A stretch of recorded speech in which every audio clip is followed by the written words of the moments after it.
When Asus sent me the Zenfone 9, I also got, because I pre-ordered, a Chromebook. And this Chromebook was lying here. This is the Asus CX1400CN for so long, but now I decided to unbox it and review it. So let's get started.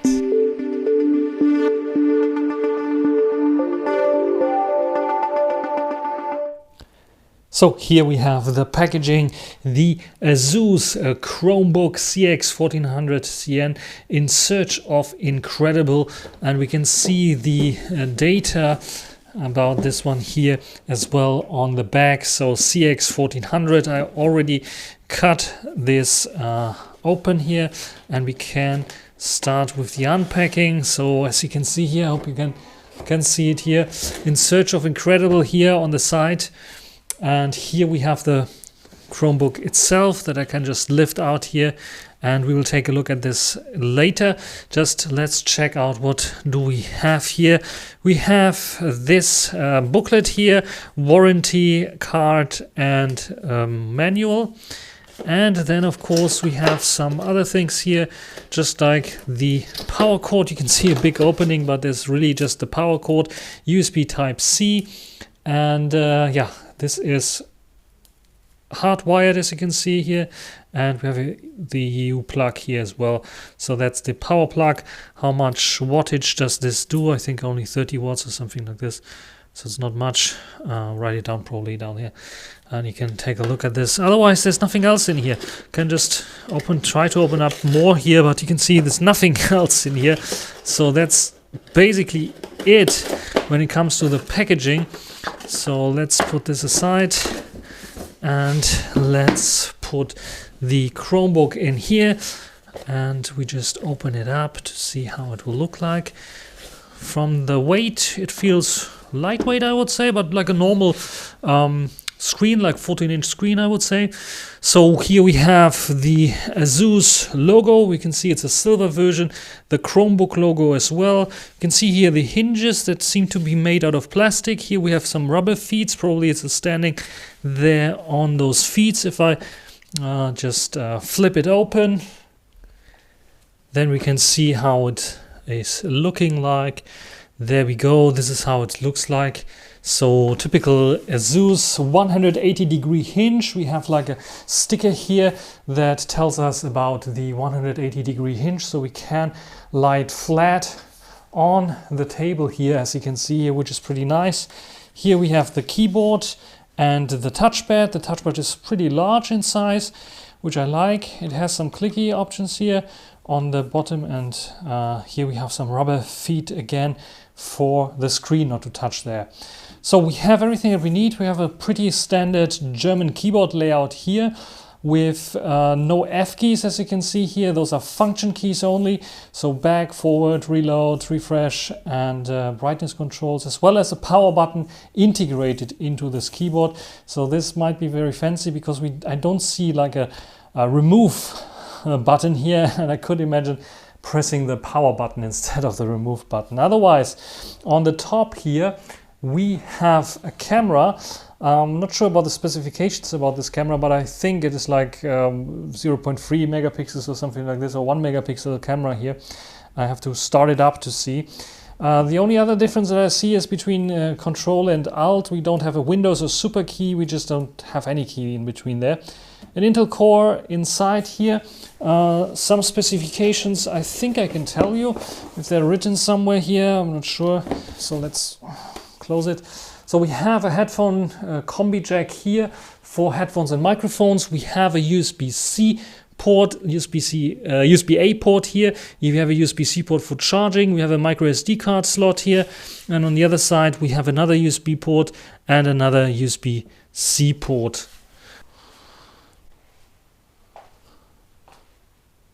So now it's booting up. As you see, I can charge it from here, or I can charge it from there. I can charge it from both sides, I think.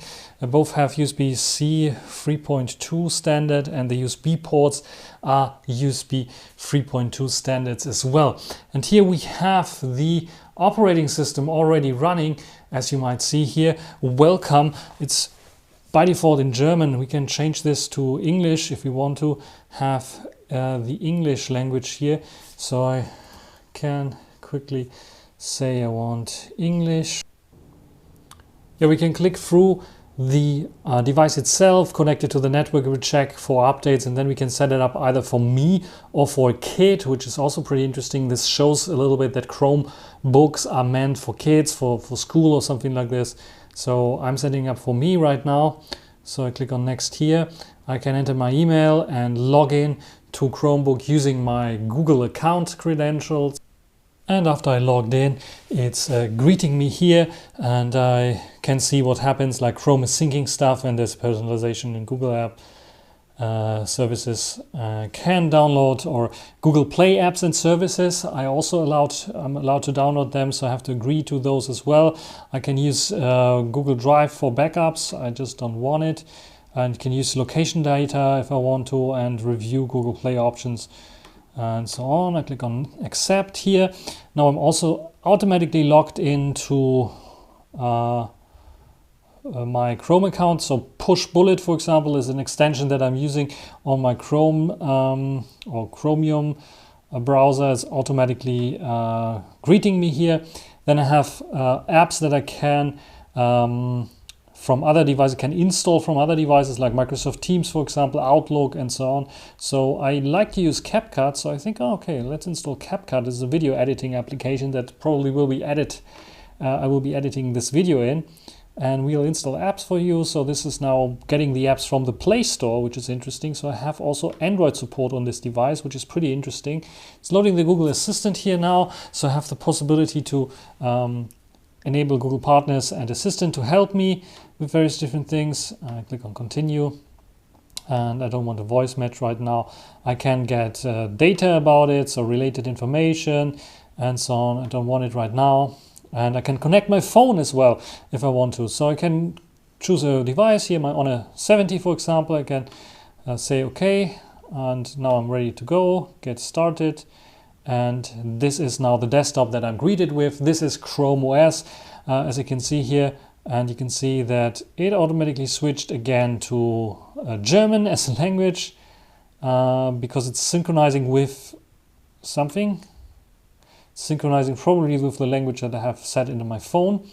And we have ChromeOS running here with the Chrome browser, of course, with all the extensions installed, like dark mode extensions that I have here, Quant Privacy extension, and Temper Monkey extension. So pretty interesting that they're doing this automatically. Yeah, I have the Chrome browser here, of course. Then we have the welcome page, welcome to your Chromebook, prepare to switch, so what we can do for switching, and so on. Let's see if I have some settings here. What is this here? There's the possibility to use the voice for searching, the assistant basically. And here I have the clock. I have the possibility to switch between my accounts, Wi-Fi, Bluetooth. I can turn on notifications. You can see Google Play Store is downloading something in the background. I have night view here. I have keyboard layout that I can check out, the volume, and I think the brightness that I can check up. My laptop is charged 76% now, and takes about half an hour to charge fully. And I have some settings. Let's go into settings here. First thing I want to change again is the language, if I'm able to do so. Let's go to advanced. Don't see the possibility to change the language. Anyway, I have several different options here, like setting up my network devices, have connected devices that I can set up. I have the Honor now active here, but I probably can change it and have another device active here as well. The persons that are using this device are here, so I can probably set up another user here as well. I have some device-specific options like configuring the touchpad, the keyboard, the display, and also check out the usage of the internal disk space. You can see 14 gigabytes are now used. And let me go back here. And now we also have some performance data, just like, for example, what happens when I'm not using the device, should it go into standby, when I'm on power or when I'm off power. I can set this up, and some other personalization options here. Let me set up the touchpad and the scrolling, because I really enjoy the inverted scrolling usually on other devices nowadays. Yeah, and we have some other options here as well, where we can set up things like Linux beta versions or Linux tools, editors, IDEs. You can activate this here and have the possibility to use Linux support on your device, which is also very, very interesting that you have this option. I'm not sure why the language switched and how I can change it back, but I can set up the time zones here. There, I can set the language. I can set the language. We have English here as well. And yeah, how do I switch it to the one that I want to use? Here I can switch the language to whatever I want. So not German, I want English, English. And it restarts the whole system and then switches again to English. Anyway, so this is possible, as you can see here. Quick walkthrough through ChromeOS. A restart is pretty quickly done, and what you do or have to do is like enter your password for your Google account to log in, because it's sharing the password for the Google account. Then I hit enter here, and it takes a while to access the internet, asking for logging in, and then hopefully it will let me in. There we go. Lets me in, and now I'm here on the desktop again with the Chrome browser, because this is like the gateway to the internet. And yeah, we have the Chrome browser here installed. We have files installed, so a file manager of Google, which of ChromeOS in this case, which allows us to take a look at the Google Drive as well. So where I have like the possibility to see my devices, my documents. I have audio, images, and video that I can see here. And yeah, pretty basic kind of browser that allows us to do certain things, like when I go to my files and I go to downloads, for example, double click. I don't have right mouse key press, but I can go in here, can create a new folder. Not a new file though. I can add a new service like SMB file share, for example, which would allow me to share data in my local network with Windows devices or Linux devices, and install new service, which probably will bring us to a web page which allows us to see more services. Let's just see a 404, so nothing found here. But yeah, would allow us maybe to insert Dropbox or anything else there. So yeah, that's the file manager. Then we have Google Mail here, which is the email client. It's probably only the website. Yes, it's just loading the website and logging me in directly to Google Mail. And then we have Google Docs here, as well as YouTube, which is probably also just the website. Yes, which is logging me in. And then we have Google Play Store, and we have messages. And then this thing here, this bubble, is the launcher.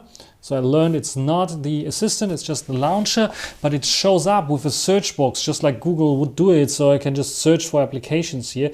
I have also this arrow button here up where I can see more applications. So I'm not sure why, but it's by default, you can see not showing all applications. I like this much more with the search capability and the applications, where I see more applications that are installed, just like Google Sheets, for example, Slides, Google Keep, Zoho Writer, which is like the possibility to write stuff with a powerful editor here. You can see it's also just a web link, so it's not really an installed application. And we have Plip Piano, which seems to be also an app that's a piano playing app on the web.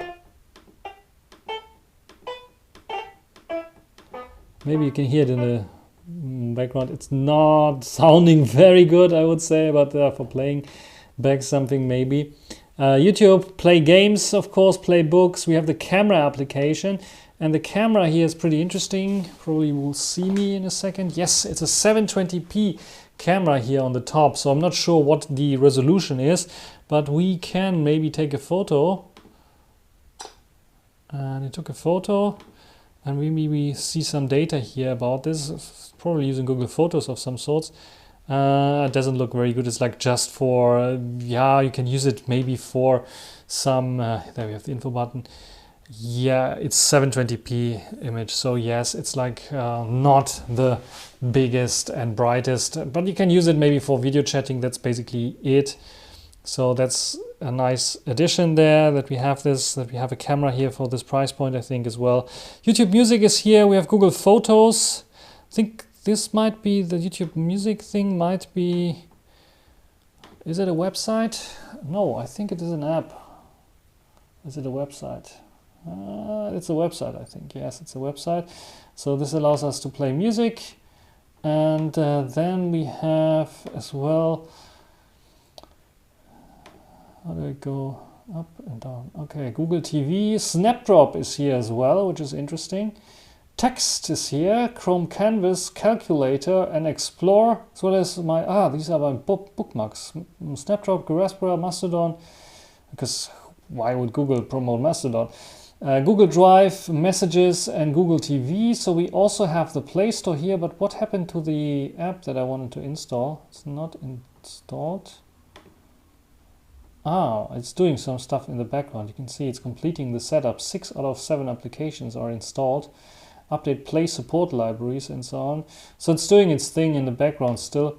And yeah, this is basically the desktop of Google. To open the Wallpaper app, which allows me to choose my images. And I have my photos here, but I have also some other images that I can choose here randomly. Like, for example, I like it a bit darker, so let's download this. And now I have a nice dark wallpaper here.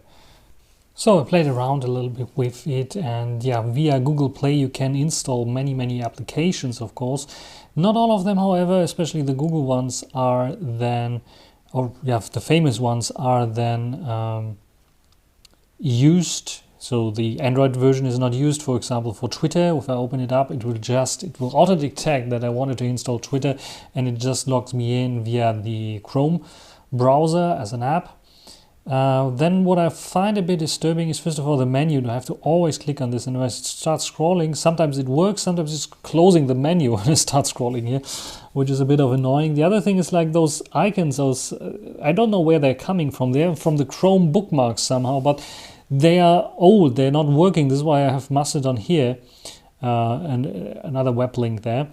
When it comes to Android applications itself, like for example Tusky, which is the Android version here of this one, and if I just try to log in with my super secret things, what you can see here as well is that it is really the Android application. You have like the possibility to use your saved password, for example, which is very cool if you have a saved password store set up already on Android. And yeah, I can authorize here, and what will happen is it logs me in, but you can see it's really the Android application, so it's not like optimized at all for this. So I cannot scroll here, I can only scroll here. So yeah, this is why I'm using the web version, which is much better. Some other applications that it knows are, for example, which other applications did it open up? Like Twitter, and another application I tried to open up, YouTube Studio, for example, is opening up in the Android app, and you can see, yeah, it is this smallish kind of Android app. It's not scaling at all. Here I would just literally have them also to just simply open up the web page instead of the app. And we have TikTok here, TikTok is opening up also the website. It is not opening up the Android app, and I see some TikToks randomly because I'm not logged in. It's showing some random TikToks here. So yeah, this is possible. What about other applications? Let's go to the Play Store. What I noticed is the Play Store sometimes tries to crash a lot. So if I have it in the back, it's just him killing himself. Waiting for download Netflix. I'm trying to get Netflix working, but I think I'll just try to hide it again to see what will happen. What we want to try out is what happens when I put in a normal USB stick, like this one that I have here. And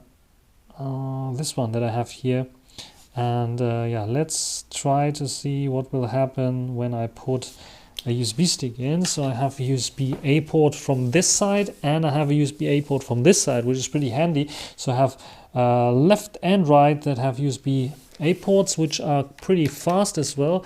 So let me plug it in. So I see it lighting up. So what happens on the desktop is the question. Yeah, files is showing a new removable device has been detected. Sorry, at least one partition could not be mounted. So even though it is Linux, it seems like it doesn't have support for the Linux bits and pieces here. Then amongst all of those options here, you can see usually it's showing me the options like this. I have also the option to see all notifications, Play Store and the Google Android applications are showing up here. You can see I'm downloading Asphalt 9 right now that I hopefully can also try out. And I also got an update available about ChromeOS. Why didn't it update on the beginning when I was checking for updates? It's beyond me. But now that Asphalt 9 is downloaded, let's go in here and see where it is. It doesn't show up here. Maybe it's still installing, hopefully. So Netflix is also waiting. We have 3 other notifications here. We can restart to update. So it is already installed. We just have to restart to update. This is how it works here on Chrome OS. So it's basically putting the new version that it downloaded next to the old version. So after reboot, it's booting into the new version. The only thing that will cap is your personal data, which is very interesting. It's the same kind of way they are doing it for Android as well, or they offer it at least for Android. So yeah, the performance so far is okay, I would say. There we have Asphalt 9, so let's see if it runs. It doesn't go into full screen. It goes into full screen and we can see the Gameloft logo here. So yeah, it seems like it is running fine. Let's make it a little quiet. By the way, those keys are working fine as well, so we have the possibility to start music here, volume up and down. We can also play around with the brightness if we want to set it brighter or not so bright. This one here is Task Switcher, which is also pretty fun. You can see it has some, this is how it should work. First time it was like a little bit laggy. Then full screen option, I think this one is reload and going back and forth options here. Let me check out the game experience. So you can see the game is starting. You can see the graphics is not perfect on this larger kind of screen. You can see that we are reducing the graphics. Really, I'm not even sure it's 720p graphics. And am I able to control it? Touch drive control is active. So I'm not even able to control it via my... here it is telling me what to do. So I can use the arrow keys or ASD keys. For drifting, you can use the down arrow key. And then the spacebar for nitro boost. Okay. So interesting that it's detecting that we have. You can see like yeah. Not the best graphics, and then it's even a little bit of stuttery. So that's not really the best. So I can change it with the arrow keys, the way the car is going, and yeah.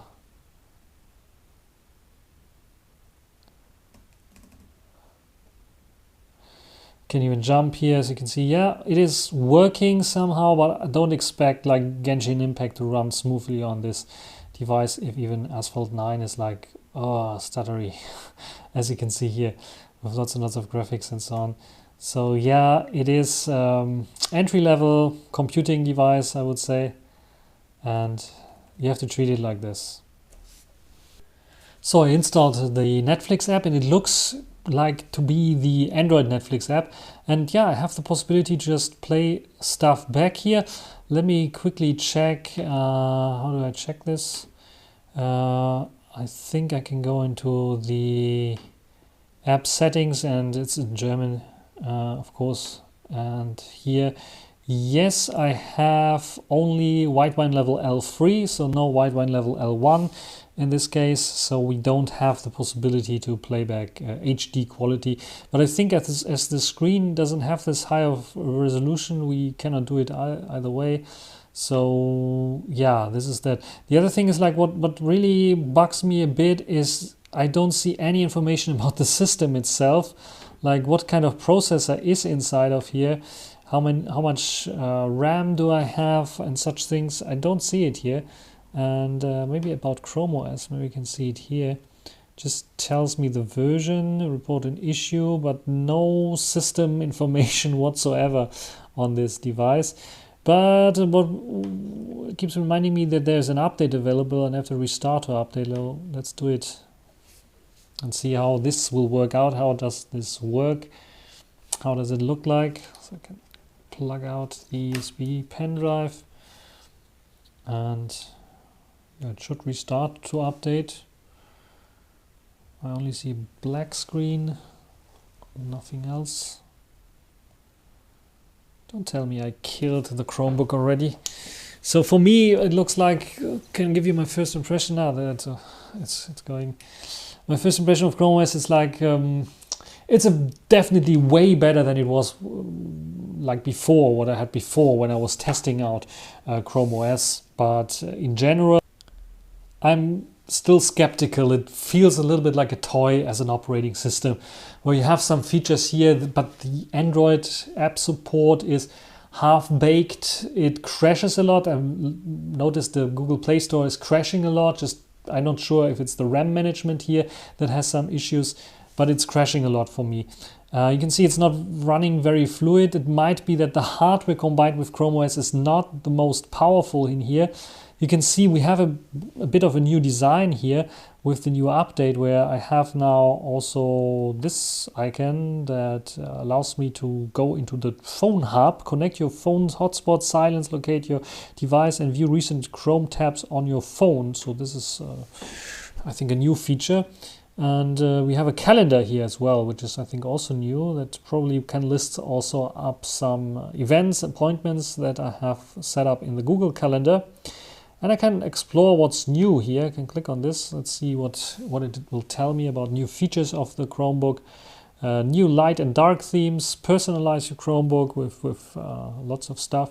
So do I have a right-click menu? No right-click menu anymore. But I have, I think, a new personalization. So you can see it looks a bit different right now. Maybe the light theme that we have now on. Let's go in here and go to personalization and see we have wallpaper and style now, which allows us to set a little bit more, like not only the wallpaper but also the screensaver, and we can set the theme to auto switch between light and dark themes. I think it was dark before, now it is light theme. Yeah, we have several screensavers here as well, and I have to turn it on. This feature I don't really like or need screensavers in this case. So what else do we have? Let's check it out. Annotate and edit PDF files, which is also new. So new PDF viewer. We have the calendar in tab now. And yeah, these are the new updates here. New light and dark themes. As you can see, it can switch automatically between them. So that's the new Chrome OS version here that we have.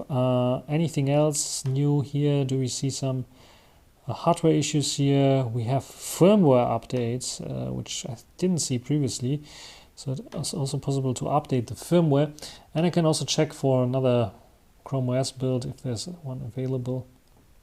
Have some advanced features as well, setting date and time. Developer options are available here as well, where I can turn on the Linux support and manage accessibility features and reset my settings as well if I want to. So this is possible. We can check out the Files app if something changed there maybe. Did they improve on anything there? I think yes. I think the tab is gone that has like my folders here, just like my files and camera and downloads there now, and the play files and the Google Drive. I still don't have a right click, I think. Don't need this, and it tells me how much space I have available, and still the SMB file sharing is there. So not much changed here. No right click on the desktop itself. We have the Chrome, we have files, we have this. What about the menu here? The menu changed finally. This is a way better menu. Can immediately see it is not a full screen one, it's like on the side and shows me all my applications by default. So this is way better. So sometimes it's really good to install those kind of updates as well. And yeah, we have all the links here, all the applications still here that I installed previously, which looks nice. And we have a web store here as well. Probably I have the possibility to install more stuff from within Chrome. So the web store is allowing me to install some applications here as well. So yeah, that is my first impression of the ChromeOS Chromebook from Asus, the CX1400CN. I will still search for something, search for some system information or something like this.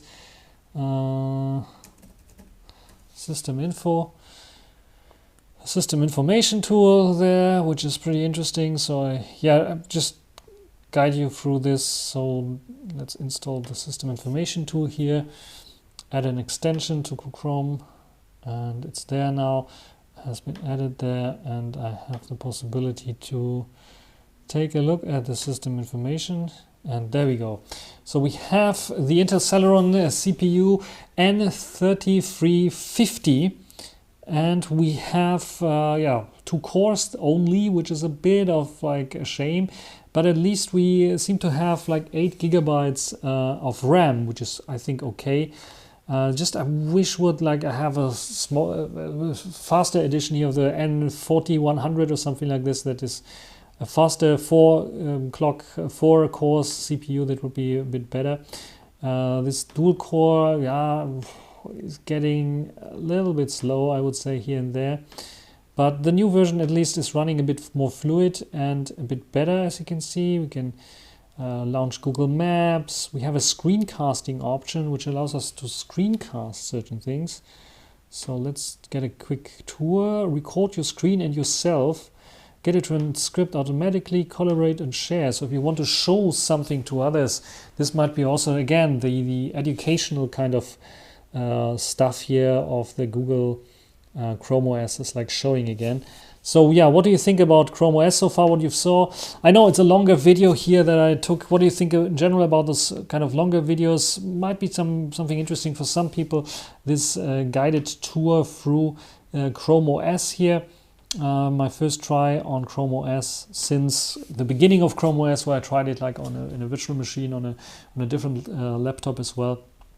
I think it's an interesting low budget device, but don't expect to make great things out of it. It's something for writing, for school, maybe for reading in lectures. Internet support, browser support is good. You can listen to music, definitely YouTube. You can watch some YouTube videos, probably also watch my YouTube videos without any issues there on this device.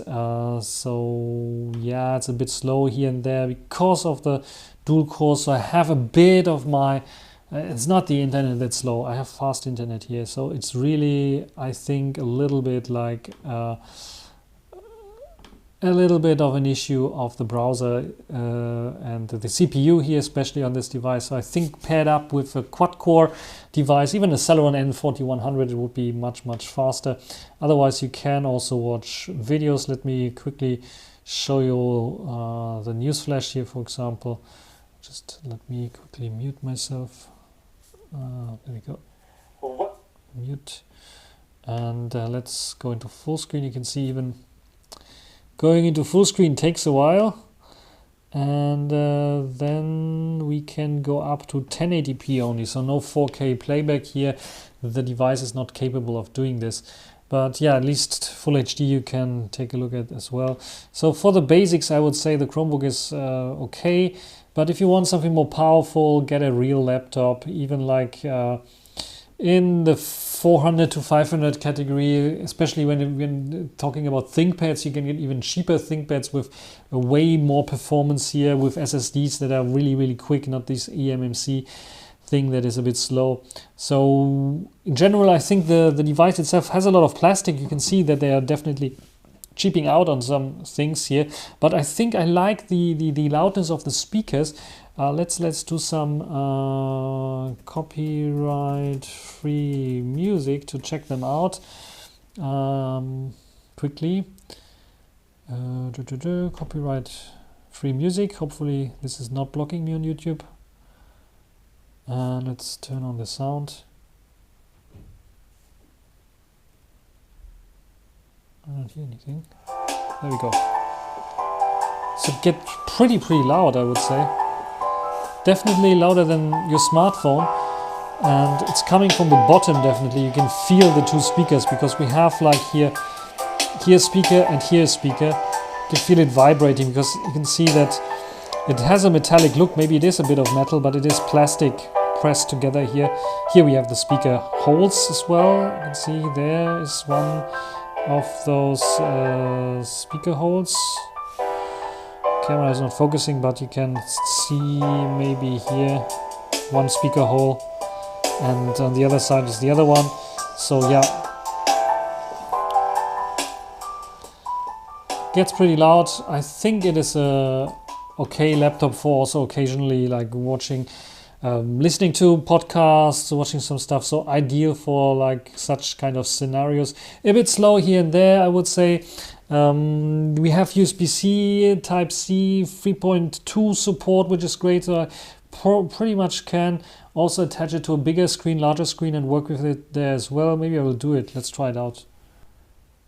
So I attached it now to a Dell docking station there where I have my mouse, only one mouse, the other one is a Bluetooth one, and my keyboard attached. And what I can do now, as you can see, I can move the mouse here and it's moving there as well. And the cool thing is about now, what you can see here, the mouse is moving from there and then appearing here on the desktop. So we have like an extension of this.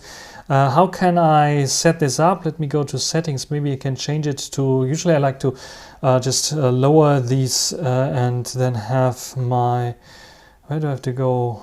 Displays. Yes, and here I can say mirror built-in display. And now it's mirroring the display, and now I can just simply turn this down here, maybe not completely. So a little bit of heat dissipation is still working. Now I have it running on my big screen. Here I can run ChromeOS on the big screen. You can see I see a little bit of stutter going on already with the mouse, even like the mouse being slow. So it's not meant to be driven like this. You can see clearly the CPU has problems with this one. So yeah, it is probably not meant to be for lectures, for presentations. The speed would be fine, I think, as long as you don't have too many animations inside. But if you want to really work here with this thing,